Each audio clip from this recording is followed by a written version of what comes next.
ഇത് ഒരു മുട്ടുശാന്തി പ്രമേയം, ഒരു മുട്ടുശാന്തി എന്ന് പറയും മലയാളത്തില്. തൽക്കാലം രക്ഷപ്പെടാൻ, നിന്ന് പിഴയ്ക്കാൻ വേണ്ടി എടുത്തിട്ടുള്ള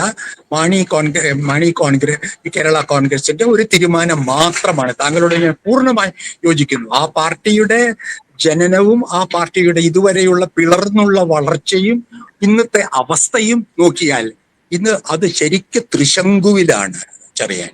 എന്റെ അഭിപ്രായത്തിൽ അത് കേരളത്തിൽ നിന്നായതുകൊണ്ട് എനിക്ക് കുറച്ചുകൂടി ധൈര്യമായിട്ട് പറയാം. കാരണം അവരുടെ അണികൾ അസ്വസ്ഥരാണ്. അവരുടെ പരമ്പരാഗതമായ അവരുടെ സെൻട്രൽ ട്രാവൻകൂർ കോട്ടയം ഭാഗത്ത്, ഞാൻ വിവാഹം കഴിച്ചിരിക്കുന്ന കാഞ്ഞിരപ്പള്ളിയിൽ നിന്നാണ്. ഞാൻ പാലാ കാഞ്ഞിരപ്പള്ളിയിലാണ് അവരുടെ എനിക്കുള്ള സാമൂഹ്യ ബന്ധങ്ങൾ.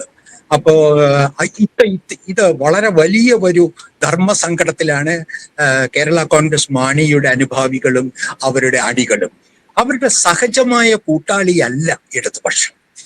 തീർച്ചയായും അതിന് രണ്ട് കേരളത്തിലെ ക്രിസ്ത്യൻ മതമേധാവികൾ, പ്രത്യേകിച്ച് സവർണ സിറോ മലബാർ സഭയുടെയും കത്തോലിക്ക സഭയുടെയും ഒക്കെ തിരുമേനിമാർ തിരിച്ച്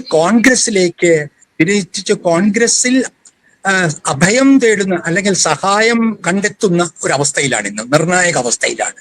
അവർക്ക് CPM നേതൃത്വത്തിലെ ഒരു മാണിയെ കൊണ്ട് ലഭിക്കാവുന്ന കാര്യങ്ങളുടെ പരിമിതി ഇപ്പോൾ JB കോശിയുടെ ആ കമ്മീഷന്റെ കാര്യത്തിൽ പോലും താങ്കൾ ഏറ്റവും ഒടുവിലത്തെ ഒരു കമ്മീഷൻ റിപ്പോർട്ട് എന്താണെന്ന് അറിയാതെ അത് നടപ്പിലാക്കി എന്ന് പറയുന്ന ഒരു സർക്കാരാണ്. അത് എങ്ങനെയാണ് ഈ തിരുമേനിമാർക്കും ഈ പള്ളിയിൽ കേരള കോൺഗ്രസിനെ പിന്തുണയ്ക്കുന്ന പള്ളി മേധാവികൾക്കും ഇത് സഹിക്കാൻ കഴിയുക?